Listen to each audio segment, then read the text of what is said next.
नमस्कार दोस्तों, मैं Rakesh Sharma, spokesman bar council of Delhi. लगातार आपको मिलवा रहा हूं दिल्ली की जो डिस्ट्रिक्ट बार एसोसिएशंस हैं उनमें जो चुनाव चल रहे हैं उनके यहाँ बहुत सारे कैंडिडेट्स अपना अपना भाग्य आजमा रहे हैं।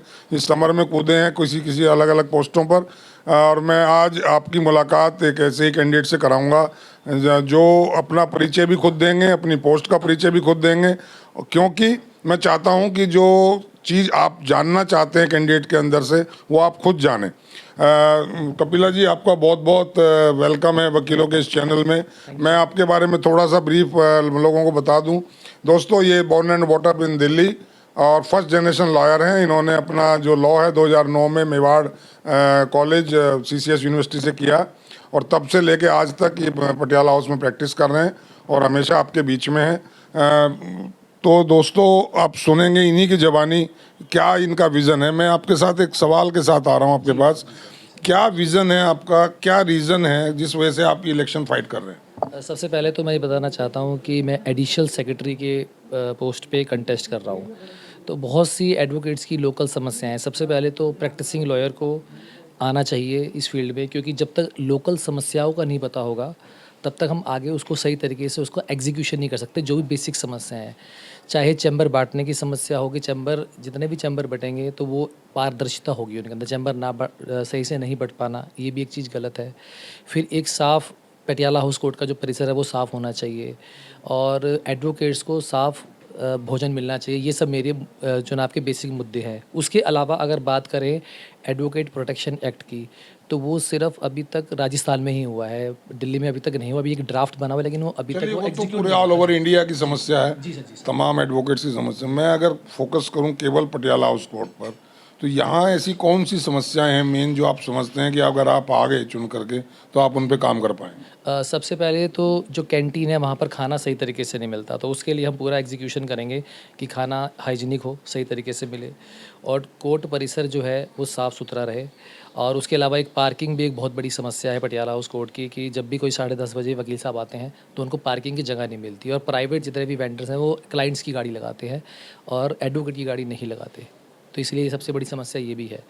तो बस इन समस्याओं पे अब एग्जीक्यूशन करेंगे, बस यही बात है जी। सिर्फ पार्किंग और चैम्बर्स जो बटेंगे वो इस तरीके से बटे कि transparency in distribution of chamber. Transparency बहुत ज़रूरी है कि जिसकी सीनियरिटी बनती है, जो प्रैक्टिसिंग लॉयर है पटियाला हाउस कोर्ट को, उसी को मौका मिलना चाहिए, वही आगे बढ़ना चाहिए।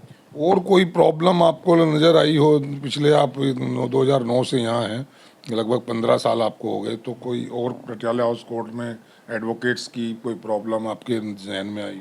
सबसे पहली बात तो ये है कि हम बार और बेंच के रिलेशन को भी बहुत मजबूत करना चाहते हैं और सबसे बड़ी बात है हमारी यूनिटी। एडवोकेट जब तक यूनाइटेड नहीं होगा तब तक हम किसी भी प्रोटेस्ट को पूरा नहीं कर सकते। अभी करंट एग्जांपल जो एडवोकेट एक्ट है, एडवोकेट एक्ट को में जो सेक्शन इंसर्ट करे जा रहे हैं वो सारे एडवोकेट्स के खिलाफ है। तो इस तरीके से हमारी एकता को भी नुकसान पहुँच रहा है इन सेक्शन से, तो हम इन सेक्शन का पुरजोर विरोध करते हैं। कपिला जी, ये तो मैंने पहले भी कहा कि ये तो एक जनरल प्रॉब्लम आ गई पूरे ऑल ओवर इंडिया के जितने एडवोकेट्स हैं। आप क्योंकि BCD नहीं लड़ रहे हैं, आप BCI में एंट्री नहीं कर रहे हैं, आप पटियाला हाउस कोर्ट में जो फाइट कर रहे हैं, तो यहाँ की मुझे वो प्रॉब्लम्स वोटर्स जानना चाहते हैं कि आपने क्या ऑब्जर्व किए हैं, जिन पे अभी आपने पार्किंग की बताई, कैंटीन की बताई, ये 2 प्रॉब्लम आपने बता दी, चैम्बर अलॉटमेंट का आपने बता दिया। इसके अलावा कोई प्रॉब्लम आपने कोई नोटिस की? लेकिन सर मैं इसलिए ये बार बार ये बात इसलिए मेंशन कर रहा हूँ क्योंकि आज हर एक वकील उस अमेंडमेंट से अफेक्ट होगा। ये बहुत बड़ा सीरियस इशू है।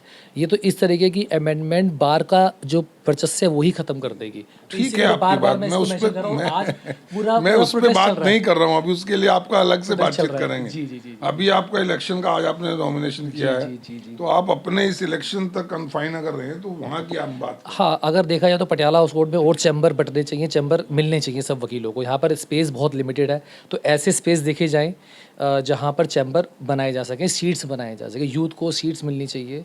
और आपकी पोस्ट पर कितने लोग और कंटेस्ट कर रहे हैं? मेरी पोस्ट पे 6 लोग कंटेस्ट कर रहे हैं, इंक्लूडिंग मी। अब दिक्कत ये आ गई है कपिला जी कि वोटर्स जो हैं सबको लगभग जानते हैं, सभी आपकी तरह उनसे वायदे भी करेंगे, काम करने का भी कमिटमेंट करेंगे, तो अब वो आपको दें उन 6 में से उन 5 को ना दें, ऐसी कौन सी क्वालिटी आप अपने अंदर पाते हैं, वो जरा वोटर्स को बताएं। सबसे पहली बात तो ये कोई भी किसी वकील की कोई समस्या होती है तो हमारा ये प्रयास रहेगा कि 24 घंटे में उसको हम सोल्व कर दें। मतलब हमारी एज़ पर द लॉ, कभी कभी ऐसा होता है कोई ऐसी समस्या आ जाती है जो टाइम लेती है, कोई समस्या कोर्ट में चली जाती है तो उसमें तो टाइम लगता है। तो सबसे पहली बात तो ये है कि हम समस्याओं का 24 घंटे में उसका एग्जीक्यूशन करेंगे। और जितने भी पर्सन यहाँ पर जो कर्मचारी हैं जो पटियाला हाउस कोर्ट में सर्विस दे रहे हैं वकीलों को, वो बिल्कुल सही तरीके से देंगे और सही तरीके से, और एक कोई किसी तरह का कोई मिसकंडक्ट नहीं होना चाहिए और वकीलों से विनम्रता से ही बात करनी चाहिए। ये हमारा प्रयास रहेगा। तो सुना दोस्तों, ये हैं कपिला जी, इन्होंने अपनी बात रखी, अपना विज़न रखा आपके सामने। और अब मैं एक मौका दे रहा हूँ डायरेक्ट रूबरू आपसे बात करने का। कपिला जी, आपके वोटर्स सामने आपकी बात सुन रहे हैं, आप जो अपील उनसे करना चाहें, मैं माइक आपको देता हूँ और बीच से हटता हूँ, जो अपील आप करना चाहें अपने वोटर्स से। मेरी सबसे पहले अपील है कि मैं नवीन कपिला एडिशनल सेक्रेटरी का पद मैं कंटेस्ट कर रहा हूँ, तो please kindly vote and support. और एडवोकेट वेलफेयर के लिए और एडवोकेट यूनिटी के लिए मैं आगे बढ़ता रहूँगा। और मुझे आपका सहयोग चाहिए, आपका प्यार चाहिए, आपका आशीर्वाद चाहिए, आपकी ब्लेसिंग चाहिए, वैल्यूएबल गाइडेंस चाहिए, वैल्यूएबल सजेशंस चाहिए। Thank you sir. तो सुन ली दोस्तों, आपने एक अपील जो इन्होंने की आपसे डायरेक्ट रूबरू होकर के। अब now the ball is in your court. तय आपको करना है कि आपको किसे चुनना है, आपको इनकी बातों में कितनी सच्चाई लगी, इनका विज़न कितना अच्छा लगा।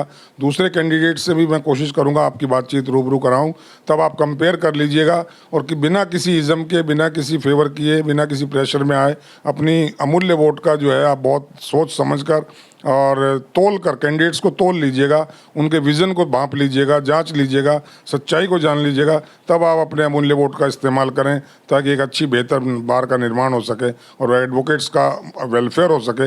यही हमारी इस चैनल की एक कोशिश है, एक शुरुआत हमने की हुई है। आपका सहयोग इसमें बहुत ज़रूरी है। थैंक यू कपिला जी, बहुत बहुत धन्यवाद आपका। थैंक यू दोस्तों, फिर एक नए कैंडिडेट से आपको मिलाऊंगा, तब तक के लिए जय हिंद, जय भारत।